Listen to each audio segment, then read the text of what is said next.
ये आकाशवाणी रायपुर है। छत्तीसगढ़ी समाचार बुलेटिन के संग प्रथा शर्मा के जय जोहार। अब सुनो आज के प्रमुख समाचार। मुंगेली जिला के सरगांव स्थित एक टिन फैक्ट्री के चिमनीहा आज मझनिया अचानक गिर गए। मलबा के नीचे दबे मजदूर मनला निकाले पर रेस्क्यू अभियान चलाए जाते। सुकमा जिला में आज सुरक्षा बल मन के संग हुई मुठभेड़ में 3 झीन माओवादी मन के मारे जाए की खबर है। फिर माओवादी मन के मारे जाए के आधिकारिक पुष्टि अभी तक नहीं हुए है।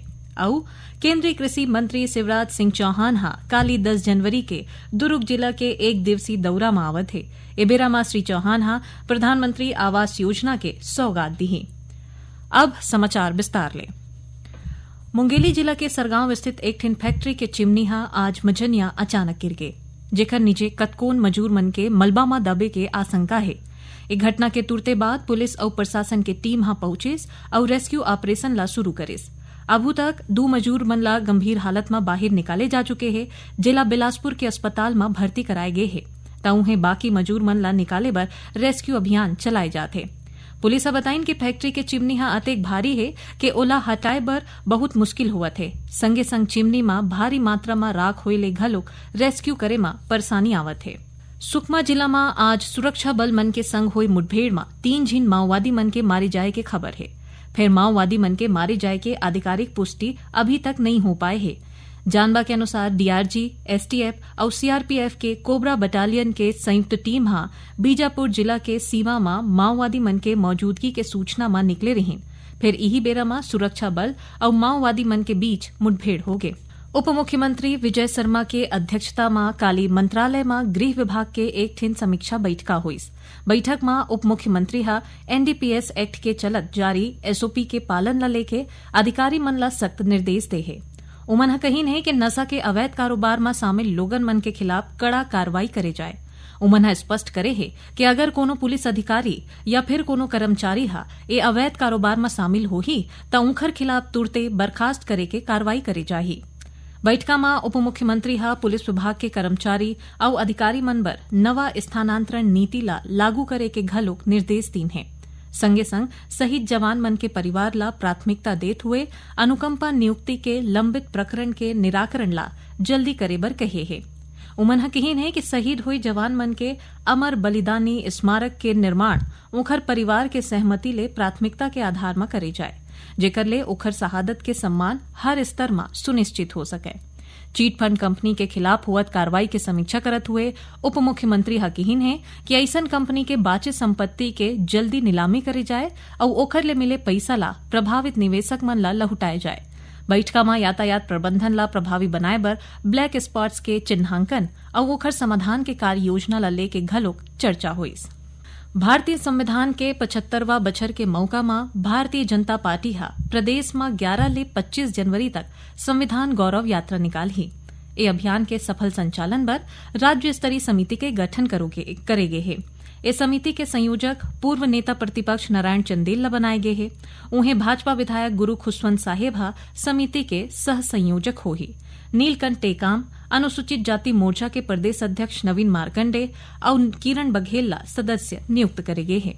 संविधान गौरव अभियान समिति के प्रदेश संयोजक नारायण चंदेल बताइन कि यात्रा के चलत सबो प्रदेश के राजधानी और प्रमुख केंद्र में 50 गोष्ठी के आयोजन करे जाही, जेमा केंद्र सरकार के मंत्री और भाजपा के वरिष्ठ नेता मन शामिल होही। उमन बताइन कि यात्रा के बेरा सबो जिला केंद्र में अनुसूचित जाति मोर्चा कोतिले हमारा संविधान हमारा स्वाभिमान विषय ऊपर गोष्ठी के आयोजन करे जाही। उन्हें स्कूल, कॉलेज, विश्वविद्यालय और सबो शिक्षण संस्थान में क्विज, निबंध और भाषण प्रतियोगिता आयोजित करे जाही। छत्तीसगढ़ी समाचार बुलेटिन आप मन आकाशवाणी रायपुर ले सुनत हौ। छत्तीसगढ़ के खबर ले है आपकी वास्ता और खबर के विश्वसनीयता ले है हमार वास्ता। आकाशवाणी समाचार रायपुर के प्रादेशिक समाचार बुलेटिन के संगे संग हमार समसामयिक कार्यक्रम आप रेडियो के संग अपन मोबाइल में घलो सुन सकत हो। आकाशवाणी समाचार फेसबुक, ट्विटर और यूट्यूब में घलो हावय। हमार फेसबुक पेज हरे Chhattisgarh news on AIR, Twitter handle CGAIR news और हमार यूट्यूब चैनल हरे छत्तीसगढ़ AIR न्यूज। तो अब रेडियो के संगे संग आपके मोबाइल के माध्यम ले हम आप तक पहुंचत हैं। छत्तीसगढ़ के हर खबर पर सुनत रहो आकाशवाणी समाचार। अब आगू बाड़बो बाचे समाचार को दी। केंद्रीय कृषि मंत्री शिवराज सिंह चौहान हाँ काली 10 जनवरी के छत्तीसगढ़ के दुर्ग जिला में एक दिवसीय दौरा में आवत है। एबेरा में श्री चौहान हाँ प्रधानमंत्री आवास योजना के सौगात दी संगे संग उमन हाँ कुम्हारी के मिनी स्टेडियम में चलत किसान मेला में शामिल हुई। एक बाद केंद्रीय मंत्री हाँ भोपाल बर रवाना हो जही। मुख्यमंत्री विष्णुदेव साय हाँ काली धमतरी जिला में 268 करोड़ रुपया के कतकोन विकास कार्य के लोकार्पण और भूमि पूजन करें। एबेरा में उमन हाँ धमतरी में स्वामित्व कार्ड के वितरण के शुभारंभ करें। कार्यक्रम ला संबोधित करत हुए मुख्यमंत्री हा किहिन के स्वामित्व कार्ड के माध्यम ले ग्रामीण क्षेत्र में आबादी भूमि में रहैया लोगन मन के समस्या दूर होवत है। ए लोगन मन ला आबादी भूमि में स्वामित्व के पक्का दस्तावेज मिलत है। उन्हें प्रदेश में नागरिक सुविधा ला आसान और मजबूत करे खातिर डिजिटल गवर्नेंस के मॉडल ला अपनाए गए हैं। उमना कहीन है कि रजिस्ट्री में लोगन मन ला सुविधा हो एकर बर सरकार हा सुगम ऐप तैयार करे है। कार्यक्रम में मुख्यमंत्री हा कतकोन योजना के हितग्राही मन ला सामग्री घलो बांटे। ए कार्यक्रम ला उप मुख्यमंत्री अरुण साव, खेल मंत्री टंकराम वर्मा और कुरुद विधायक अजय चंद्राकर हा घलो संबोधित करें। प्रदेश के खिलाड़ी मन ला अच्छा प्रशिक्षण सुविधा दे खातिर नारायणपुर में मलखम अकादमी के शुरुआत करे जाही। ये अकादमी बर राज्य सरकार हा 13 ठिन नवा पदला भरे बर मंजूरी घलोक दे है।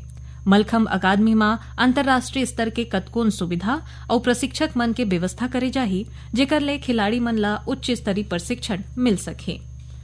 बस्तर वन मंडल, वन उड़न दस्ता रायपुर और wild life trust of India के टीम हा एक संग्रह मिल के 33 किलो पेंगोलिन के छाल ला जब्त करे है। सूचना के आधार में वन विभाग के टीम हा 3 झिन आरोपी मन ला आने जगह ले गिरफ्तार करे है। पाछू 7 जनवरी के मारे गए छापा में आरोपी जेम्स मैथ्यू ला जगदलपुर ले गिरफ्तार करके ओखर करा ले 32 किलो पेंगोलिन के छाल ला जब्त करे गिस। उन्हें चित्रकोट ले चुन्नीलाल बघेल और राजकुमार कुशवाहा ला 11 किलो पेंगोलिन के छाल के संग पकड़े गए हैं। फिर दूजिन आने आरोपी मन हा अभी भी फरार है। आरोपी मन करा ले तस्करी के बेरा में बौरे एक ठिन मोटरसाइकिल ला घलोक जब्त करे गए है। रायपुर के डॉक्टर भीमराव अंबेडकर स्मृति चिकित्सालय के कतकोन वार्ड में भर्ती मरीज मन के घर वाला मन ला अब खून के जांच कराए बर पैथोलॉजी लैब जाए बर नहीं पड़ी।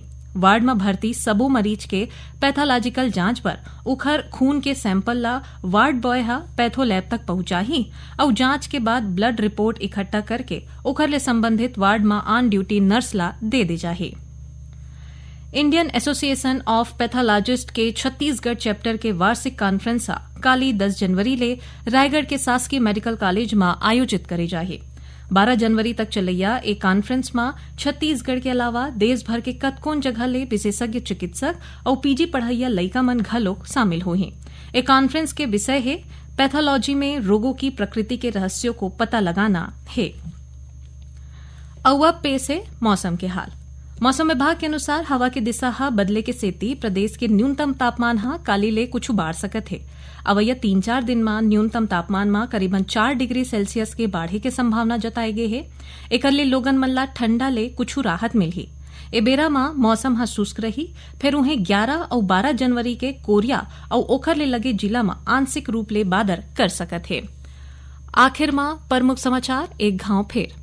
मुंगेली जिला के सरगांव स्थित एक ठिन फैक्ट्री के चिमनी हा आज मझनिया अचानक गिर गए। मलबा के नीचे दबे मजदूर मन ला निकाले बर रेस्क्यू अभियान चलाए जाते।